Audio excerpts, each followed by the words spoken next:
Side lying hip cars, 3 ways. So hip controlled articular rotations, we know how to do hip controlled articular rotations. What we're going to do is we're going to do them lying on our side, and we're going to do them in 3 different variations. So I'll go through them here. I've got 2 blocks here. You don't necessarily need them. I've just got one here as a pillow, make life comfortable, and this one's just to hold with my hands to create a little bit of tension. I really do like that, but you can hold on to anything. I'd probably recommend also get like fold up a towel or something, just like a small, like a gym towel or something to put underneath your hip, just so your hip has a little bit of padding here, a little bit of cushioning on the floor. I don't need it, I've got strong hips. I'd highly recommend. So you're just gonna lay down on your side, so my knees here at about 90 degrees. I'm going to hold my block. I don't want my arms down here because I'm going to do controlled articular rotation, so I'm going to kick my arm if I do. So I want to put it up high. I'm going to hold here and I'm going to squeeze this block. I'm going to brace my core. I'm going to create some irradiation and some tension. And now I'm going to start my hip controlled articular rotation. So I'm going to come up into flexion. Once I come up into flexion, I'm going to open up into as much abduction as I can. Be very mindful here that you're not rocking back. So try to make sure your hips stay here. It's going to be a smaller movement than you think it's going to be. Your body's going to want to do this. So don't let it. Arms out front will also counterbalance you there as well. So flexion, up. Now once you can't abduct anymore, you're going to internally rotate the leg as you come around into extension.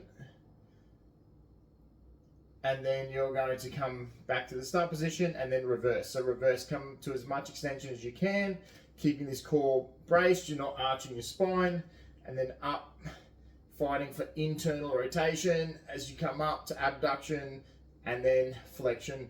Come back to the starting point and go again. Don't rest, go again.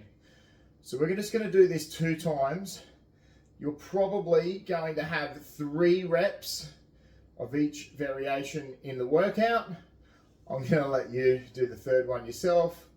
Going to come up, internal rotation as I come up. So that's the first variation. The second variation is exactly the same, but with a slightly straighter knee. So we're not going to go to a straight leg, but you just did that with the 90 degrees in your knee. So we're going to go to about halfway. So about 135 or degrees in here, or 45 degrees depending on which way you're looking at it. So keep that knee, your goal is to keep that knee at about this flexion as you go, at this angle.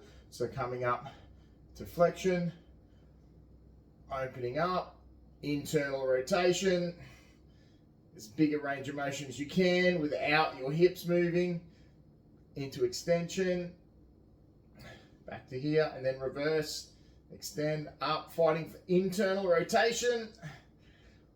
Ooh, keeping this knee at about that 45 degrees and then back. You'll do more reps. And then the 3rd version is straight leg. So now I'm going to keep that knee straight, come up to flexion, come out to abduction, internal rotation as I come around into extension. Oh, I've got a couch in the way there.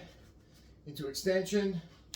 Come up to here, then reverse. So reverse into extension and then up to abduction while internally rotating.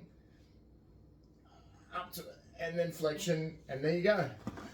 So there's your side lying hip cars 3 ways. So the 3 ways is the different angle in your knee. So same things to think about with normal hip cars. Make sure that spine stays straight. But the one thing you really got to worry about here, or not worry about, be mindful of, is just try to make sure that your hips don't rock back, so they stay one hip on top of the other. So you'll do 3 reps with the normal 90 degrees, 3 reps at that 45, and then 3 reps with that straight leg, and then switch over and do the other hip.